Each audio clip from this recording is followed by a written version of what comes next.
Alors dans cette séquence, je voudrais simplement aborder avec vous une notion, c'est la notion du mode colorimétrique. On va rester très simple, mais il est quand même important de comprendre une nuance entre le RVB et le CMJN. Alors ici, vous avez deux images qui sont tout à fait identiques. Je vous ai tout simplement ouvert deux fois la même. Il y en a une que j'ai appelée couleur et l'autre que j'ai appelée couleur 2. Mais c'est le même fichier à la base. Et vous constaterez, dès que vous affichez une photo dans Photoshop, c'est que vous avez le nom de la photo qui apparaît en début, ici devant le @ l'arrobase, avec éventuellement l'extension de votre fichier. Ici, il s'agit d'un fichier JPEG, on va très vite parler de la notion de format de fichier.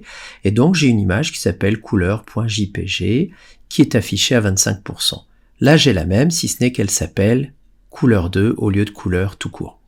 Mais dans tous les cas, entre parenthèses ici, je vois apparaître RVB/8 et idem ici. Alors ça veut dire quoi? Ça veut dire que mon image est affichée dans un mode colorimétrique qui est très courant dans Photoshop, qui s'appelle le RVB. RVB comme rouge, vert, bleu. Alors si vous avez une version américaine, vous aurez un RGB comme red, green, blue, avec mon super accent. Et pour le coup, c'est le mode d'affichage par défaut des couleurs dans Photoshop. Alors sans rentrer dans les détails, puisque il est important de rester simple ici, le mode RVB est un mode parfaitement adapté à l'affichage d'une image. Mais la question qu'il faut vous poser à un moment donné, c'est peut-être que cette photo-là sera imprimée, et peut-être qu'à ce moment-là, vous auriez besoin de connaître un petit peu la manière dont les couleurs s'afficheront et de la manière dont elles s'imprimeront. Parce qu'évidemment, il y a une notion importante entre les deux.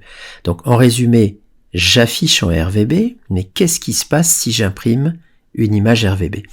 Eh bien, essayez de vous rappeler qu'une imprimante, elle imprime en cyan, magenta, jaune et noir. Si d'ailleurs vous avez essayé de changer les cartouches d'encre à la maison, vous avez noté que quand vous achetez une cartouche, vous achetez du cyan, du magenta, du jaune ou du noir. Et donc, simplement pour comprendre cette notion-là, quand je vais aller dans le menu affichage, sur la photo numéro 2, comme ça vous prenez pas de risque, vous pouvez ici demander ce qu'on appelle format d'épreuve. Et dans format d'épreuve, vous allez voir c'est très simple, vous pouvez choisir quel type d'espace colorimétrique vous pourriez afficher ou en tout cas obtenir. Et donc là je vais demander ici un espace de travail CMJN juste parce que j'aimerais voir ce que pourrait donner à l'impression, pour simuler un petit peu ce que pourrait donner l'impression, mon image lorsque je vais la passer en CMJN.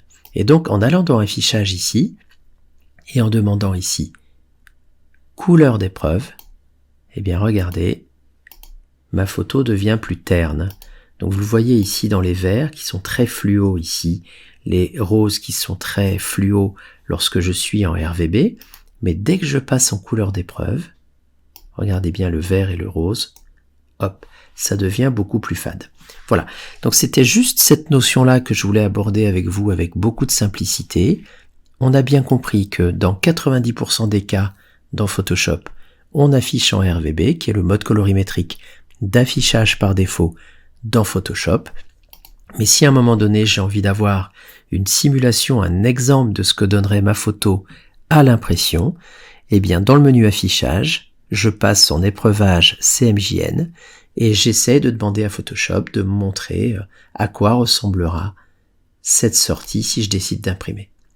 Voilà, donc là vous pouvez quand même constater qu'il y a une différence assez notable entre l'affichage RVB et une simulation de l'impression CMJN.